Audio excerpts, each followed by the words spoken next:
too low. All right, there we go. Now it's on. His mic is off. There we go. So, anyway, welcome again. Yes. This is Morgan Day, the lead encounter designer for World of Warcraft. Yeah, I make dungeons and raids and stuff. So anything that has to do with, you know, encounters in World of Warcraft, you know, if it's casting abilities or spells, usually my team is involved in some way, shape, or form. And how long have you been part of the team? Of the World of Warcraft team or Blizzard or so. Both. I've been working on World of Warcraft in some way, shape, or form for I think over 12 years now. Wow. So I started out in quality assurance. Yep. So I was doing a lot of the raid testing. So whenever there were bugs, I would try to find those, and then join the World of Warcraft team about 9 years ago now. That's awesome. The depth. Yes. Just work your way up. I mean, the typical. Sure. Yeah. Cool. So, I mean, we have a number of awesome questions. I mean, we'll go through an island expedition here. Well, I mean, you've done a bunch of these streams already, right? And people have asked you questions. But what's, I guess, the big one question that you wish everybody has asked you, but they haven't? What do you mean? You know, something exciting. Maybe it's a new feature. I know, people have gone over, different types of raids, dungeons. Right, yeah. Well, what is a question that maybe you're really passionate about that you haven't had the chance to answer yet? I've been asked so many things. I think Islands Expeditions is one of the things I am personally most excited about in terms of new features that we're adding to World of Warcraft and Battle for Azeroth. But it's going to be really, really exciting to see what people do with it. I know most recently we actually just added the PvP mode onto it. I think it was this week onto the alpha. So I haven't had a chance to check the feedback threads yet, but I'm actually super stoked to see what people think about that. How it's a really dynamic piece of content, but then you throw other players into the mix. And it's a true like PvE type piece of content, which we haven't had the opportunity to do before, which is really awesome. That's right. We haven't had a lot of that in a long time, but it's exciting. I mean, I miss the old winter grasp, right? Like that, I loved it. Breaking walls down. That's right, breaking walls down. There would be, siege weapons, and I loved it. And part of what we have, I guess, in Warfronts is the same kind of thing, right? Yeah. So, I mean, well, let's touch on Warfronts really quick. So how does that sort of 5-7 day lockout work? As Alliance, can I lock it out for the Alliance for the entire week? Is it similar to Winter Grasp in that sense? Right. So the exact duration is actually more up to, what the contributions of the players are. So once you have, once you've unlocked the Warfront for your faction, you're attacking the enemy team or the enemy faction. Once you've taken it down, it'll be up for a few days. When you win, you take control of Stromgarde Keep. And even around the Highlands, you might see some changes out there. And then from that point, the enemy faction, who is now, the ones that are looking to assault Stromgarde and take it themselves, get to contribute things. Like nailing down the specifics, we haven't quite gotten to that since we're in alpha, but we've talked a lot about like, can you use professions to contribute to this war effort? And actually, once you've contributed enough, you then can kick off the Warfront. You're ready to take the battle out into the world. And that's very similar to the old AQ40 war effort, right? Yeah, and I remember farming those cloth scraps and the silted scraps back in the day. It's hard not to think back to that when you hear about contributing to this war effort, right? That's a lot of the idea of the fantasy that we're trying to get to there. Right, but I guess there's a lot of players like that too that may not be so PvP or PvE oriented, and they want to contribute in some way, right? And maybe for some of the casual players, professions is the way to go. Yeah, exactly. We're looking to be able to include as many people as possible with the war effort, and you can contribute in whatever way you think is exciting for you. Cool, awesome. So, I mean, let's touch on the island expeditions, right? And that's a really cool feature. So let's. Can you queue? Let's see if I can queue on this guy. What are you on right now? I'm on my Ret Paladin. Oh yeah. What are these key buttons? Oh. Uh oh. What do we break? Where are these? So I have feedback. Blue air. We should do that too. Let's see. Where is my Q button? My keybinds are so different. What is it? Oh, you have to go to the table. Oh, that's right, the table. Right. It's not the. Okay, let's. You're in Stormsong right now, yeah? Yeah, I want to show people the B. Well, are we gonna get mounts like this? I sure hope so. We'll see. I don't know. That's good. It's a beautiful bee. It is. People love the bee. All right, let's log off of this one and trade wins. Does he have a hat on, or no? That's a saddle. Well, obviously, I mean, he's got a saddle. It's meant to be ridden, right? It's good. I mean, look at that sweet honey on the back. You gotta get some honey. Are you sure it's not Azerite? I don't know. Ah, well, there we go. Bees powered by Azerite. That would be terrifying. Okay, I don't want it. Over. I'm just gonna change the characters. Yeah, I'll just switch to a different character. Okay, that'll make it easier. So, So with island expeditions, I know we touched a little bit last night. Are you there? Let me be like, I can scooch. It's good. there we go. So we touched a little bit on, the new tech, right? And back in the day, we had those invisible bunnies, right? Back Yeah. So during Onyxia and I guess the PvP encounters, I guess we use either one. See if he's in Browlis. Yeah. And so we had different kinds of tech back in the day. And how has that tech really changed going into Battle for Azeroth? Right. So, are you speaking to the NPCs, the enemy faction NPCs that you'll see on the islands? Is that what Yeah, you're more so speaking the to? NPCs because Right. yeah, Okay, yeah. So that was a really fun feature to work on. With Islands Expeditions, one of the big things that we want to try to sell, one of the ideas that we were talking through, and getting across the idea of the exploration of these islands that you're going to go to, right? Like someone might hand you a treasure map and it's got some X's on it and it's got the path to this island. Yep. So when you go out there and you land on this island, you'll find, oh, okay, cool. There's all these sources of Azerite out here that we want to collect, but maybe the enemy faction, whether it be Alliance or Horde, maybe they found the same island as you, right? And they'll show up to that same island, and now you need to battle against them, right? And we wanted to sell that idea of there's this enemy faction there that we're gonna fight, and we wanted to get that across in a way that didn't require that it be PvP. So Islands Expeditions, like I said, will have PvP as a mode, but the other modes are like you have come to expect from a dungeon or a raid with normal, heroic, and mythic. So if you're playing on normal difficulty, you'll have enemy teams that will show up, and these NPCs, these advanced NPCs, are different than what we've seen before, right? With like a wolf. Yep. If you punch a wolf, or if you're on the island and you punch a Hosen, for instance, on the one that you come across, he's going to run straight at you, and he's going to punch you in the face. And usually, one of us will die, and that's how that conflict will end. Yep. But with these advanced NPCs, we were looking at it from the perspective of like, can we give these guys a greater knowledge of what's around them? Maybe give them objectives, maybe give them personalities that might change the way you approach the island even, right? So there's all kinds of things that are going to happen on the island that can be dynamic and change every time you show up. Like even from, where you land on the island. You might have seen, the jungle landscape before, but no, crap, now we landed on the west side of the island. So it'll be a lot different from a dungeon where dungeons I zone in, in Moss Souls, I zone in, I know I run up to this point, I pull all the trash, I AoE it down. That even just that starting location being different will impact that a lot. And these advanced NPCs will also impact it in ways that might change their strategy. So, for instance, hey, I know I'm playing against a really aggressive team. They're going to come after me. They're going to try to find us. So we know we need to stay grouped up, right? We don't want to spread out too much. And then we might come against a team that, we know that this team of Blood Elves or something like that, their tactics are going to be more passive. They might run away from combat. If we try to engage, they might try to flee. So we know, like, all right, cool, we can kind of divide and conquer now, since we know that this team is going to try to avoid us. Hey, you're playing a rogue, go loot all the treasure chests, or go unlock all the stuff that you can by yourself, and then we're going to go around and we'll duo the rare elites, so we'll find all the other things, and, that might change your strategy significantly. Cool. No, that's exciting. I mean, that's something for a little bit of everybody. Mr. Gen Garymane's here. All right. Mr. Who? Mr. Gen Greymane's here. Oh, yes, well, Gen Greymane. All right. That's a fun little cinematic. So, as the cinematic plays, and we'll get through Islands in a sec, It's so pretty.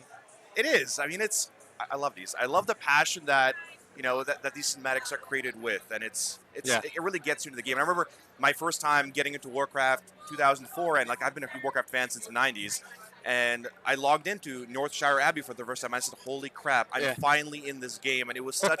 I still remember that awesome feeling. Yeah. So there's a lot of that we're looking at this landscape. Like there's Proudmoore Keep in the background. You've heard all about this before, and now we finally get to go explore it, see what it looks like, check it out. Learn about what the heck these guys have been up to all this time. Yep. It's going to be really, really cool. Yeah, and I'm excited, to see. It looks like an islands map with all the X's on it. Go here, here, here. Cool. Okay. Let me cancel the cinematic really quick. And, all right, let's... where is our island queuing?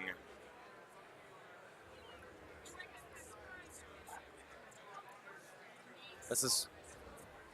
Where do I focus my efforts? I mean, What was that? where do I want to? Why would you want to focus the efforts? Oh, I see Towley's around. One sec. For islands. Oh. It's Towley. Invite Towley. if you need me for islands. I hope that's Towley. Maybe he can queue for you. He's probably sitting next to the queue master. Let's give him Twitch towel. There we go. We'll give him lead. Oh, there he is. Perfect. Oh. Twitch Awesome. towel. Twitch towel. Well, we know Towley. I'm in Towley's guild. Lucky enough to be there. Oh, nice. No, I mean, we've been raiding together for the past 5-6 years, and so it's been good. Awesome. Cue us up. So a lot of the community had questions in terms of rating it, and most of what I do is PvE and rating. Totally. I mean, are we able to answer some PvE related questions? We can go through Azerite, raid tiers, Right. some system stuff. I mean, Sure. do you guys have it sort of lined out already? You know, how many raid tiers you're looking at? Is it going to be a similar style to what we had in Legion already? Right. In terms of number of raid tiers? So, well, I mean, we had Emerald Nightmare coming up a little bit later after some balancing, right? Right, yeah. And is that the same kind of style that's going to happen with Battle for Azeroth? Right. So in terms of specific number of raid tiers, that's something that we'll figure out. We'll see where the story takes Yep. us, and we always look to make the raids feel like there's something that you're building towards, and it's a payoff to a big storyline that you've gone, right? Like in Legion, we had the Pillars of Creation, and those led us into the Tomb of Sargeras to seal it back up, right? That's the big story, the big payoff that we're trying to lead to. So with Battle for Azeroth, this is so the first raid is, in Zandalar, which is Oldham, right? That's Uldir, sorry. Uldir is the first raid, which, that's where we're going to learn about, we're time to go. I can talk while you play. Uldir is a story that you'll learn more about as you're questing through Zandalar. Yep. And this was a Titan facility that, the Titans created this place to kind of learn and study the old gods, right? And we're trying to figure out, all right, how do we defeat these old gods without also, basically destroying our planet in the process, right? You want to remove this infectious thing from the planet without also destroying Azeroth. So that's the story that we're telling for, the launch of Battle for Azeroth. But from there, there's always discussion about where do we go from there. With Battle for Azeroth, the story is about the Horde versus Alliance. So what do we expect to see there? And that's something that, as you play through, you'll see how that progresses and where that leads us. So walk us through. So we're getting to the island now. We're going to be attacking going through some rares, right? Is his name Dankscale? I'm sure there'll be some memes about him. Dankscale, yeah. And so, right. So we're sort of splitting up our responsibilities here.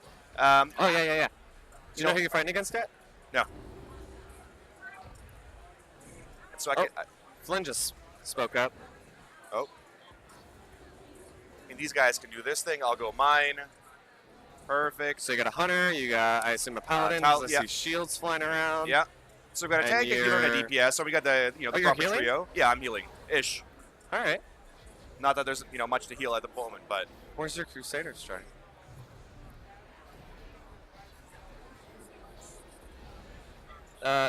Yeah. So the enemy team will arrive here shortly. I think. Are you on normal difficulty? What difficulty? I'm not sure what we've queued up for. I assume normal. I imagine they're going to arrive a little bit after you because you're on normal difficulty. Yep. And then once they get here, you'll hopefully have a decent lay of the land. We see some Azerite chests on the minimap here. This is one of those things where right now you're fighting crocolists. They're or alligators or crocolists of some kind that are on the coast. But, with islands, one of the things that we're really working to strive towards is making it feel as dynamic and different as possible every time you come, right? Like you showed up on the northeast side. Right now it looks like you've got Quillbor in these huts.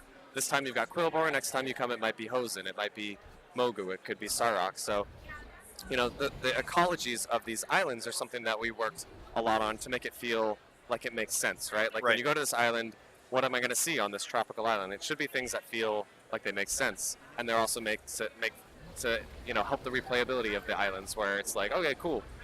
it's the tiny quillboar. They might not be as beefy as the Mogu, so we can maybe pull a lot more of them than we could the other ones. And so, how do the islands really differ from the old Mists of Pandaria scenarios? Right. I mean, was that the sort of starting point for islands? So when you look at Mists of Pandaria and the scenarios, that feature was really very story focused, right? There was always the very specific stories that we're trying to tell with each individual scenario.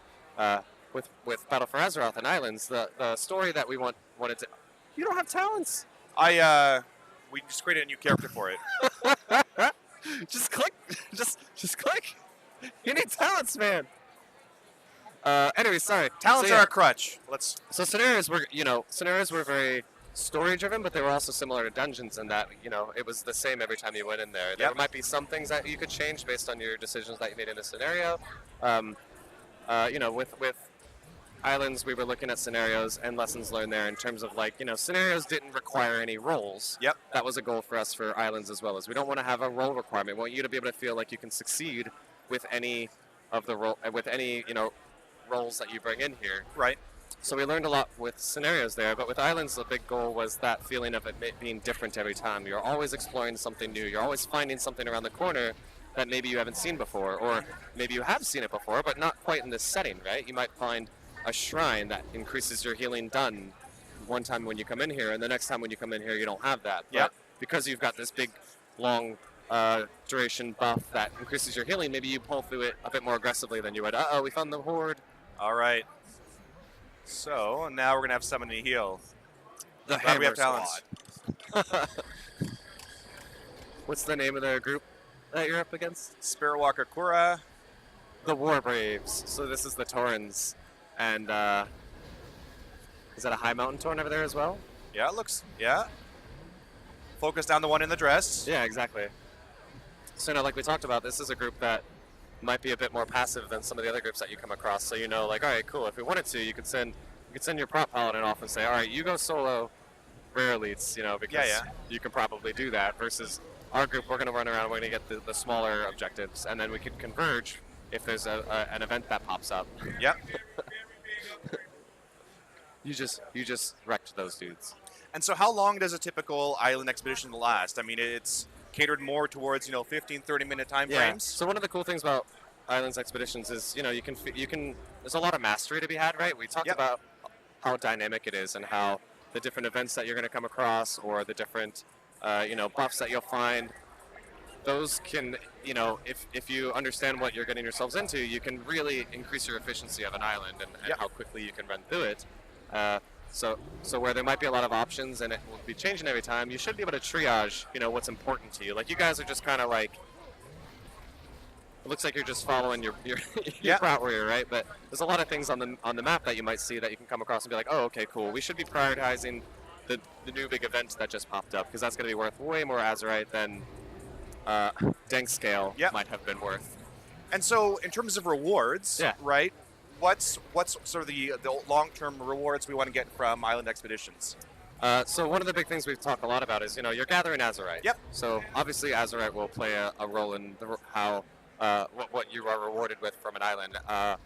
That's one of the main things that we've talked a lot about in terms of what else it is rewarding you. Yep. We are still kind of figuring out that end game picture. Like how do islands fit into that picture? How do warfronts fit into that picture? Where do they stand next to, say, a Mythic Plus dungeon or a world quest, right? And that's one of those things where, right now we're still in alpha. Yep. A big thing that we talk about is we're in alpha because we don't quite consider this feature complete. There's still things that we need to answer. That, that end game loop, what does it look like, is one of the things that we'll be playing with. We'll be discovering how things are feeling, the frequency that you want to see things. So that's one of those questions that, we're still exploring. Yeah, no. I mean, that makes sense. Whether some things are worth, maybe it should be an heirloom or a transmog reward, or whether it should give gear and things like that. Well, touching on the loot systems, there's been a lot of talk of, well, is the loot system overall going to change? And, I mean, has that sort of been set in stone yet? What's the philosophy behind that?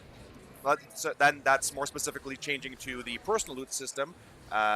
Compared to the old master loot. I mean, right. Some of the systems have gone the way of Dodo, and like we used to have round robin years ago, and that was removed years ago, right? Sure, right.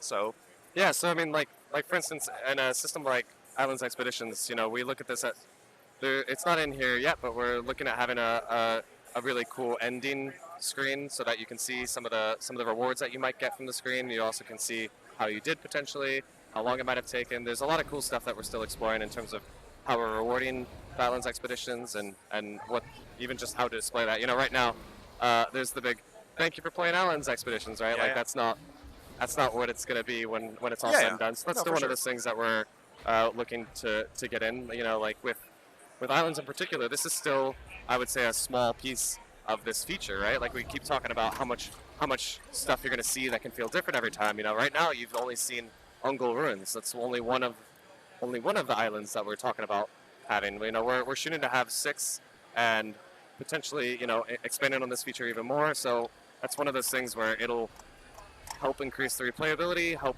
the rewards potentially, and how that flows with the frequency that we that it feels good to play. You ran into the horde again. Oh, I should probably You guys are just heal these guys.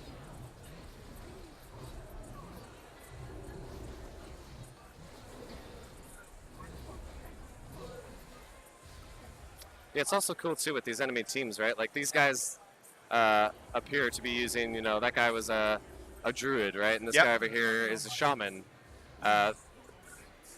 And the other guy, they're doing things that you might be pretty familiar with in terms of what a player class might do. But there's also enemy teams out there, like if you run across Gazlo, right? Mm-hmm. He's going to do things like that you might not have ever seen before. Like, oh my god, why is he casting flamethrower? What's going on? He's acting way differently than you might see, what you might expect a different player class to do, like a druid or a shaman, for instance. So that's one of those things where we were talking a lot about, like, the personality of these teams is really something that we're exploring, and how that can potentially even change your gameplay on an island. Are you guys losing? We're going to the portal, yeah. We got some work to do, man. We better catch up. Can't let the horde win. Oh, see, here's one of those like events I was talking about, right? So this is are these the air elementals? Yep. So here's some of the air elementals. There's a wind lord in here that is going to be really, really lucrative. He's going to be worth a whole lot of Azerite to take this guy out. Yep. Lord Komet. When you defeat him, he'll be worth a lot of Azerite. And then he's also got these 2 big old chests of Azerite behind him that once you defeat him, I'm going to guess you'll be in the lead. We'll see. Once you take this guy out. But this is one of those events where we said, this is something that right now you see these elemental portals, and that's one of those things that the more I don't die Am I very distracting often. You? It's all right. You should release unless they're going to res you. No. I love that the Spirit Hill is like a huge Murloc. Hey, looks like you. Probably M Spirit again? Razor. Nope. Oh, you have to wait. Yeah. Yeah. We'll wait it out. It's okay. My bubble was on cooldown. Hit M again. Hit? Hit M. M? Map. Pull up the map. Yeah. There's actually. This is pretty cool. If you see, there's almost like a fog of war. Yep. Where it's Oh. hidden part of the map. And it constantly cycles down? Yeah. So I mean, right here you can see around the map right there because your teammates are over there, right? Yeah. That gives you vision of the map over there, and that's one of those things that we were talking a lot about, like the exploration and uncovering what's around the corner, right? You won't be able to see potentially what's over that hill just because you're on the other side of it, right? That's something that you'll be able to do a lot, or you might be used to. But in the island expedition, there's this fog that we're That's very playing cool. with. Yeah, and so it just cycles through. It just some things you can see, and you'll never be able to see the horde team or the opposite team, right? Yeah, well, I think there's Azerite detectors either on or turning on very soon, right? At which point anything that is a potential source of Azerite appears on the map, and because the enemy team is carrying Azerite, that includes those guys as well. Okay. Oh, there's more chests over here. Well, I don't think I can solo them myself. Think you can solo it as a healer? I don't know, man. No, that's very awesome. Are they in there still? All right, there's your team. Okay, let's go. Oh, did they find the horde? No, they didn't. Okay, you're good. Did they lose? Did they wipe? My guys? Yeah. I don't know. Did they? Because the portal's still there. Is it? Maybe. It's hard to tell. I guess you're not a voice chat with them, huh?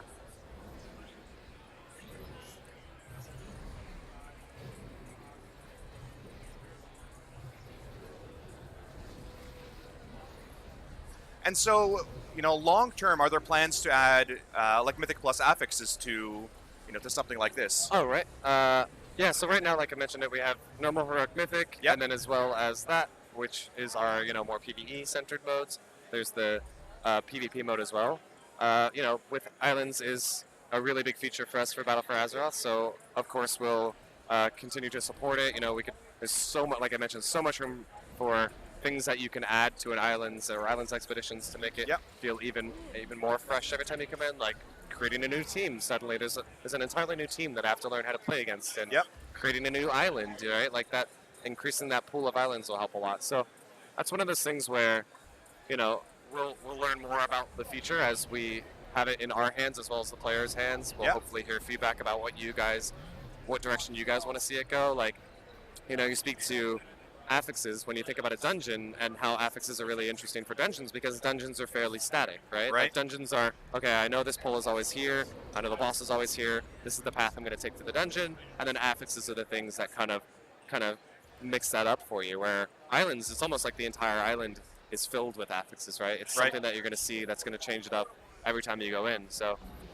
when we speak to things that will add to the island, it's one of those, or this feature, you know, it's one of those things we'll learn more about. Okay.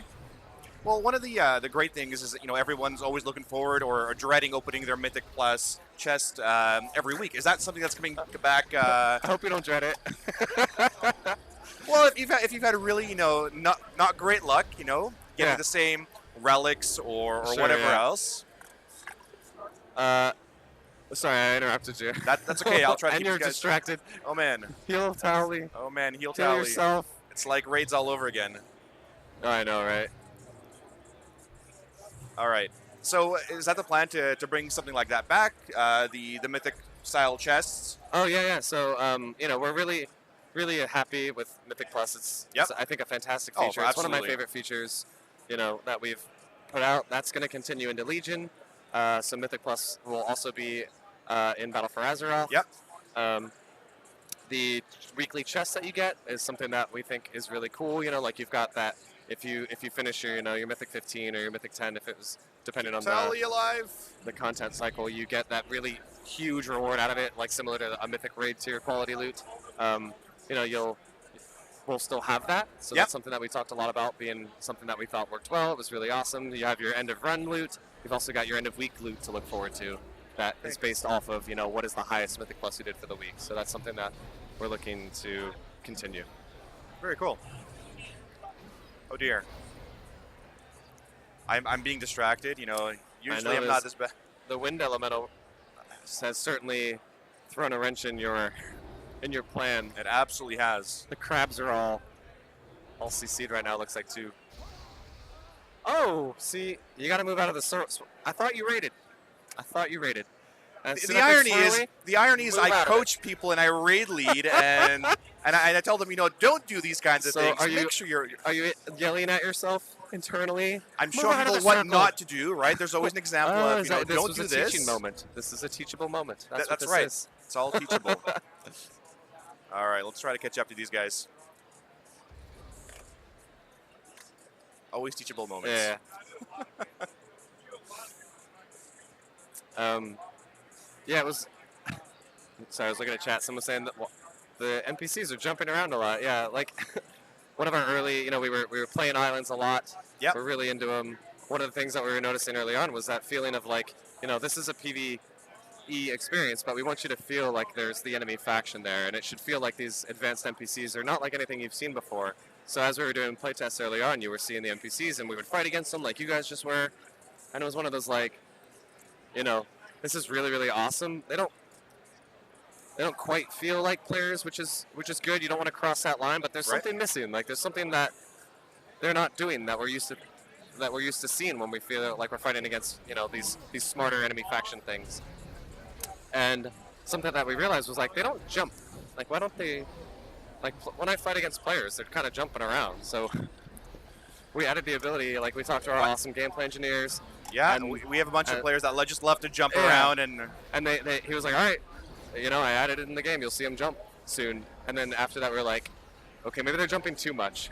Can we get like a jump slidey bar? Maybe is there like a knob of jumpiness? Yeah. Right. Because like you see a night elf, and it's like night elves are always looking for the flip, always jumping. Whereas somebody else is like, I'm not into jumping as much. Well, back in the day, jumping would reset your swing timer, so you weren't supposed to jump. That was back in like Nax 40. I remember yelling at my little rogues because they were jumping on Faralina? No, Makesna. And I'm like, listen, stop jumping. You're losing DPS. I'm telling you. No? Am I crazy? I don't know. Maybe I'm just not remembering. Because I remember the swing timer, mods that I used to have back in the day. Okay. Sure. Yeah, we're wrapping up this one. We let the Horde win this time, Although obviously. you're about to lose. I mean, you have to let them win sometimes. That's true. That's fair. Yeah, but I mean, it's fun. Like, there's always something to do with these, and it's absolutely. It's low commitment, which is great too, right? I mean, it scales in terms of whatever difficulty you want. Yeah. But I mean, low commitment is great for as we get older, have a little bit less time to play, and we can't commit those 8-10 hour dungeon sessions anymore. When was the last time a dungeon took you 10 hours? Blackrock Depths. Back when I was level 56. This was, 2004. Okay. Sholomance, 5-manning that one, 8 hours. I remember doing Upper Spire as a 5-man, right? Like, right when we hit max level, we were like, all right, we can do Upper Spire. And then months and months later, it turned into like, because everyone needed you needed to get your attunement for Onyxia, you had to go to Upper Spire, and it ended up being like huge groups that you would kind of ferry your people through it. Yeah. And I remember thinking like, I didn't realize I could just bring more people. We were 5-manning this. It took us hours. Yeah. It was so hard. Back in the day, there too, when you put it into a raid, you get so much less experience. And we had people that weren't max level, trying to get some experience in our raids. It took forever. Right. But yeah, no. So, I mean, islands are awesome. Islands are exciting and fun. Yeah. And I don't know, what other features are you really excited about going into this expansion? That you've maybe put a lot of your stamp on. Yeah, so a thing that I think is going to be really interesting because it's something we haven't done in a really long time is, we have 2 continents in Battle for Azeroth. We've got Zandalar and Kulturas, right? And as a Horde player or as an Alliance player, you'll level through Kulturas. And as you're leveling through Kulturas, there's this thing called the War Campaign, right? The War Campaign is very similar to something like the Class Order Hall, right? Where in the Class Order Hall, it was all about that, bringing the classes together and fight against the Burning Legion. And with the War Campaign, it's all about, that Horde versus Alliance and setting up little, skirmish points on the enemy continent. So as you're leveling up through your War Campaign, you might get sent into an enemy faction zone, right? And that's one of those things where I always think back to, I was playing, like you're saying, way back in the day, I'm leveling up. One of the earliest characters I leveled was a Warlock, right? I was a Forsaken Warlock.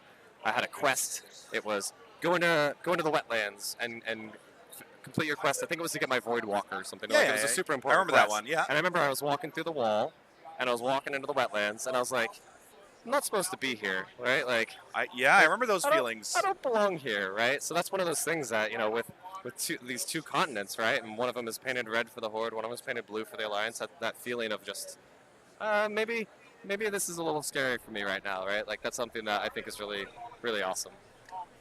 Very cool. And so with a lot of the Azerite armor now, how does that really play in terms of rewards? And, we talked a little about in terms of, there's upgrades and there's Warforged, right? So items are going to be Warforged, so weapons are going to be Warforged, right? Do you have the same plan with trinkets? I mean, trinkets scale really well for some classes. Is that the plan right now, to just cap them at Warforge? So Warforging will still exist, same with Titan Forging, with the exception of Azerite Armor. That will always be a discrete level based on the difficulty of the content you were doing when you got it, right? So as a Mythic Raider, you'll get, the Mythic Raid eye level piece of Azerite Armor. Right now, you always see the Reddit posts about, look at the guy in LFR who got that Titan Forged But Mythic that's like trinket, winning the lottery, right? That's pretty amazing, right? But that's also one of those, you're not wrong. That is, that guy actually is the equivalent of winning the lottery, right? But it's also one of those things we hear a lot of feedback about. But with Azerite Armor in particular, there will be no Warforging, no Titan Forging. You do the content, you get the piece of item that you want. Another thing we talk a lot about is trinkets, like you mentioned, right? There's trinkets where trinkets are a fun one, right? Trinkets are really cool items. They're really exciting. They can do things that your other pieces of armor might not necessarily do. And we always are looking to trinkets as something that we can kind of inject some fun new gameplay potentially, right? Something that we've talked a lot about is if your class abilities will interact with your trinkets. That's one of those things that was really awesome, but also caused some unwanted friction with, if you're using personal loot and somebody gets a draft of souls and they're like, I don't need it. This is no good for me. And your warrior's sitting over there please, please give it to me. That's right, yeah. And it's like, I can't trade it to you because it's an upgrade. It was an upgrade for me, even though it's not, because of that specific interaction with the class ability and with your trinket. So that's something that we looked at and we're like, yeah, that was actually doing a lot of harm to the to personal loot. Like we mentioned a lot early on about like, you know, we coming out of the gates on Legion, some of the secondary stats scaled way faster, or way, you know, they were way more valuable than even int, right? Like a fire mage, it was like, I want crit. Crit all the way. Sorry, I want crit. Sorry, this is technically an upgrade for me, even though it's not, because it's got a crap load more int, but it doesn't have crit, so not worth. So that's something that we look to address. That trinket problem that I just spoke to is another thing that was, we thought, doing a lot of harm to personal loot that we looked at and said, okay, cool. You know, it's awesome that you want that trinket, but that was an interaction that made, you know, draft was one of those trinkets that was really, really, really strong, right? Like it was better than legend. Pretty sure it was better than any legendary you could even get at the time, right? It was just one of those like, I must have this. So that was a feels bad moment that we thought, okay, that was, we want trinkets to feel awesome and feel powerful, but when it gets to, you know, that much of an outlier in your performance, it's like, okay, that's not really the intent there. Yeah. But so going into to raids as well, you know, we had some really awesome lore raids this expansion, and Tomb of Sargeras was one of them. But one of the issues that was plagued was class stacking with Tomb of Sargeras and all the little mechanics, right? And everybody wanted rogues, and so a lot of that was combated in Antorus, right? It's really not the same. And how do you guys plan on, you know, what's the philosophy on ensuring that doesn't happen again? Right. So that's one of those points where it's really, as silly as this is to say, it's a matter of just, you know, communicating with each other in terms of what we're doing ourselves. We see a lot of stuff that, oh, that's a really cool mechanic that you've done before. I want to do that too, right? Like a lot of that is just, you know, we're always looking to communicate to each other, talk about what we're doing. You know, we talked a lot about how do encounters play into the strengths of specific classes or even specs at times, right? Like when we were developing Antorus, we talked a lot about like, okay, how do we get you to push your buttons that aren't necessarily always DPS, right? Like how do we make your CC abilities stronger? How do we make your mobility buttons stronger? Things like that. So, you know, with encounters like Agrimar, where there are those spirits, there's the embers that spawn that you need to CC, because if they get to them, it's real bad. So you need to CC those. You know, there were certain elements on Covenant Shavara that we talked a lot about. And Covenant Shavara is a fun one for me to think through myself, because there were elements in there that were both interesting from a utility perspective of, cool, we need to throw an AoE route to stop the wall of death from overtaking us. But another thing that I think about, like if I could rewind time, right? You look at Covenant Shavara, and that's an example where we talk not only about the utility that a class brings, but also what's the damage profile of that class, right? Like if you're really good at punching a single target, you're going to be really, really good on Veramothras. If you're good at dotting a bunch of things up, you're going to be really strong on Covenant Shavara, right? Like there's lots of targets. There's 2-target cleave. There are also other things. And when thinking about encounters, we want to try to make sure that it's not, you know, the sole focus of this thing to always have like single target DPS, unless that's the intent, right? The intent of Veramothras was that there's one target, you punch it. You know, we call those patchworks. The patchwork fights, those butcher style, This is your chance to shine, right? See this single target DPS, go and enjoy. This target dummy, do as much damage to it as you can, right? And with Covenant Shavara, given its position in the raid, that was one of those things where we were like, oh man. So she was really important to have your dot classes, right? Your split cleave, your people who can do lots of damage, lots of targets. You know, if you take a mechanic like Amanthal's Machinations, right? That was 4 targets. We were saying, man, what if we made that? Sorry, for anyone who doesn't know, there's a couple different targets that spawn, and you have to kill them in a certain amount of time, or they heal to full, right? And the intent there is, cool, burn 1 down. That mechanic, because of the tuning, turned into cleave 2 down at a time, right? But if we were like, okay, what if we only had 3, and it was really, really quick snap DPS, kill that 1 real fast? It would have bubbled up the importance of single target DPS within that same encounter as well, right? And that would have made it a bit.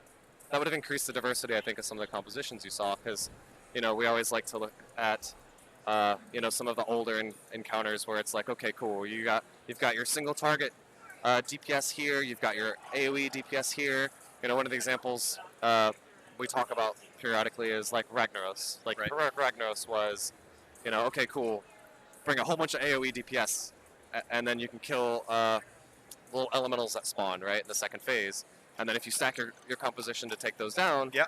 once you progress past that point, you find out, crap, now we have to burn Rag down and really focus on single target so we don't get too many meteors. I remember right? the Frost Mages, yes. Yeah, exactly. And that's man. one of those things where it's like, cool, when you're talking about, mythic raids and tuning to that degree, that's things that we talk about. I think that's, I assume do you do mythic raiding or heroic raiding? Yeah, or? so we're... Right, so for mythic raiding, that's a very specific, problem that you guys are going to feel the need to do things like that to progress, where, as a heroic raider, you might not feel like that class composition problems as much because, like you said, it doesn't feel like, it's as big of as a, hump or road bump or...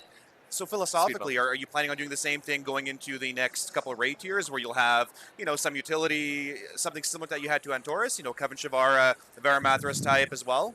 Sorry, I totally didn't hear you. So going into the next... you have it, because I was like, I've got the one off because it's hard to hear. muffled. so going into the next couple of raid tiers, are you philosophically trying to do the same thing where it's, maybe we'll have a Patrick style encounter, we'll do something for the, the AoE classes? Yeah. I mean, we've seen that, like you said, even going back to Naxxramas. Yeah. Patchwork was that. You had like Gluth, who was all about AoE down. That's always an example I like to point at too. Is like Gluth, on top of being a big AoE fight, also was a fight where specific classes. You mentioned Frost Mages, right? Specific classes were really, really powerful on that encounter. That. Right? We had a Piercing Howl, Fury Warrior team. You've got your Fury Warrior. Yeah. Things like that are super interesting to me from the perspective of like if you ask someone how they handled that problem. Usually everyone's going to have a different answer, right? Like my guild probably did it differently than your guild. My guild used like Frost Mages, like you said, right? Like we had these amazing Frost Mages that could handle each of the spawn points, but somebody else might use Warriors because they can solve that problem in a different way. It's something I say all the time, like when looking at raid encounters, I feel like the goal should be we create a puzzle that you then have all these different tools in your tool belt that your classes can do, and you can find ways to solve that puzzle in whatever ways are interesting to you, right? I think if you make an encounter and you have a very specific way in your mind about how it's going to get dealt with, that doesn't really leave much room for exploration or much room for divergent strategies, right? It's like, oh, you do it that way, we do it this way, this other group does it that way. That's super fun. That's super cool. It also helps to combat that problem that you're talking about where it's like, this is required to do this because... if you build the fight with that specific answer, then yes, that's the answer, and it might end up being required, which is not something that we, for Mythic Raiding, we've talked a bit about. Mythic Raiding, there's a little bit more room to explore that space because we know you're going to have 20 people, but now with flex sizes, right, between 10 and 30, we think a lot about, cool, how does this mechanic scale, right? Is this going to be something that from 10-man to 30-man feels equivalently as difficult? But that's awesome. I think we're wrapping up here. I don't know if there's maybe last question or two, Midgets, if you want to set us up with something important that we've missed that you guys want to ask the lead encounter designer. I mean, thank you for sharing a lot of philosophies. We'll see if we have another question or two from these guys. Is there a delay? Oh, we'll see. I mean, there'll be a bit of a delay, and one of my mods, Midgets, will filter us something good from, maybe something we haven't covered yet. And of course. Those are the best questions, yes. The classic ones or the transmog ones, right? Ask the lead encounter designer, What do you wear? What does your character wear? What is the best transmog? I still use the challenge mode sets. Yeah? Yeah, I did. I was any challenge. In Miss and Warlords of Draenor, I did all the challenge modes, got gold. I sport that proudly. See, I've been wearing my Nax tier 3 and my Corrupted Ashbringer for as many years as I can. My hope is that we're going to have a 2-handed healing weapon. Hopefully. Maybe. Wait, you have Nax Corrupted Ashbringer? Yeah. Or you have I'm old school. No, I have the old Corrupted Ashbringer. Woo, child. And so I transmog. You don't see that very often. I know, right? That's pretty rare, man. Yeah. Our guild, I think, got one ever. We only got one on the server, and that was it. I'm like, oh, okay, well. Well, you probably know this. It whispers to you. Sorry? The Corrupted Ashbringer, if we have it encrypt, sometimes it whispers to you. Have you ever heard that? Well, it never whispered towards me. I thought you guys broke that. I know it used to. I don't know. That part always kind of sketched me out. I actually love the Shadow Priest artifact weapon because of all the cool like talking it does to you. It's like, oh yeah, what do you think about this? It's like that little devil on your shoulder whispering to you. But all right, cool, man. Well, that's good. I appreciate it. Thank you so much. Yeah. I mean, we'll chat some more. You know, I've got more questions about bees and sea otters. People want to know Yes. if stuff is tameable, and Yeah, absolutely. We can always chat later. You Sounds find good. me. Awesome. I'll be walking around. You can always find Sounds me. good. Well, thanks Anyways, again. I thank you so much appreciate for your it. time. Thanks a lot. Bye. All right. Thanks, man. I will mute it. Yeah, that's probably a good idea. There we go. Awesome. Thanks a lot. That was fun. That was excellent.